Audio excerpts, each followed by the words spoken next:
We be all night. You got APs, you got IBs, you got finals, you got big projects, you got short deadlines.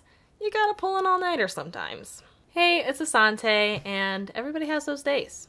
Everybody makes mistakes. And now you've made the mistake of not managing your time appropriately and you're looking an all-nighter dead in the face. I've pulled quite a few all-nighters in my day, so I consider myself an expert in this topic. I've stayed up an incredible length of time, one time in particular, freshman year of college, and I'll tell that story at the end of the video. And I'll throw out a challenge. Has anyone watching stayed up longer than I have? Leave it in the comments. If so, you and I know the alternate universe that occurs when you get to that level.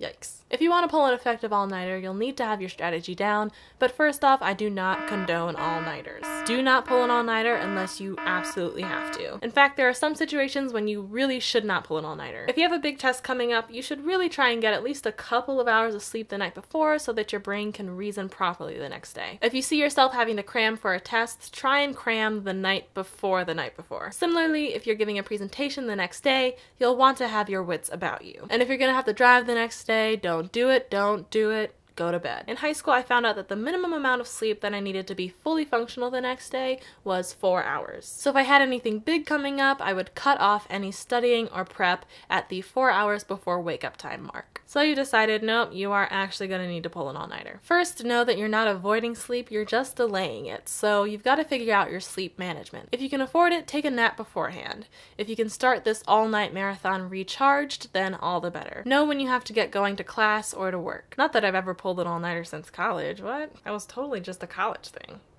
No, of course not. Set your alarm for at least 30 minutes before you need to be up and out. Just in case you don't make it through the night, that'll give you enough time to get out of your groggy fog and get your butt out the door. Better yet, if it's imperative that you get up and you're worried about oversleeping, then ask a friend or ask your mom to give you a call in the morning and make sure you're awake. Thanks, Mom. This can also be convenient if you have a roommate who can check in and make sure that you're up before they leave the house. You should also know when you can crash. Maybe you have a paper due at 9 a.m. electronically and you can crash immediately afterwards. Great. Maybe you have a class at 9 a.m. that you still have to be sane for. Or maybe you can only sleep during lunch. Know your deadline and how long you have to hold out, and keep that in mind when you lay out your plan for the night. After you've put up your sleeping safeguards, you'll need to have a work plan of attack and come armed for battle.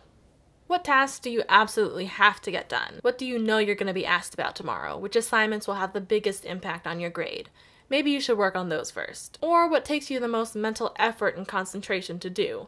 Maybe that's what you should work on first. For me, I knew that reading when I was sleepy was harder to do than math problems, so I'd try and get any skimming done earlier in the night. Either way, set your priorities and then be prepared. You'll want to wear comfortable clothes. I often rock this classic, I'm wearing entirely sweatpants because I have nothing left to give look. Honestly, ain't nobody looking cute 12 a.m. in the library on a Wednesday. Girl, you good. Make sure that you have all your stuff with you. You know what you're bringing. You have any books, files, reference materials that you'll need, and sustenance, which I'll get to in a bit. But first, location, location, location. Get out of your bedroom. Yeah, it's convenient, it's cozy, maybe you have a desk in there, but that bed is gonna look real comfy at 2 a.m. And when it starts tempting you from across the room, you're just gonna wanna lay down just for a minute. Just, maybe bring your laptop over, work, on your side, maybe lying down a little bit, just, rest your eyes a little bit.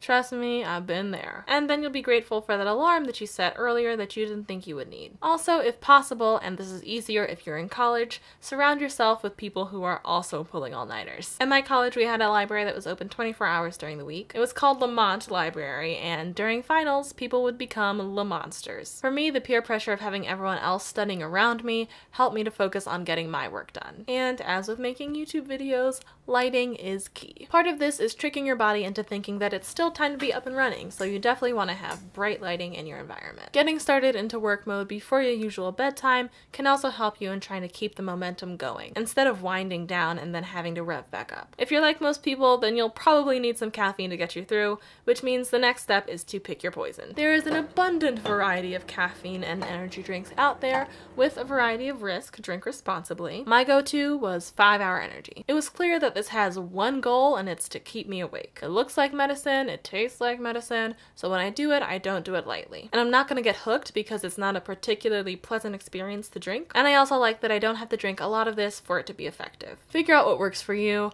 Don't drink too much. You just get jittery and awful. And if you don't need caffeine, you don't need it. I've also stayed up all night running on pure adrenaline. Don't feel the need to pre-caffeinate yourself. Next, remember to nourish and energize your body. Drink plenty of water. Being dehydrated can make you drowsy. Even the act of drinking water, getting up to get a drink, going to the bathroom, can give you something to do physically. Besides that, make sure you are getting up every so often. Maybe do a few jumping jacks, a little exercise, walk around, get your blood flowing. Don't stay sedentary for too long. And of course, snacks are essential, but you don't want to feed your body junk. If you're just eating sweets, you're likely to crash from the sugar. And greasy foods and burgers can really weigh you down because they're harder to digest. You don't want to end up in a groggy food coma. I've also been there. Thanks 4 a.m. Tasty Burger. But really, you'll do better with healthy snacks. Things with some protein, some fiber, a few carbs that will keep you feeling full and energized. If you feel like you need a recharge, naps are totally fine and can be very effective. Just limit them to about 20 minutes, no more than 30 minutes. After 30 minutes, you can start transitioning into deep sleep, which you don't want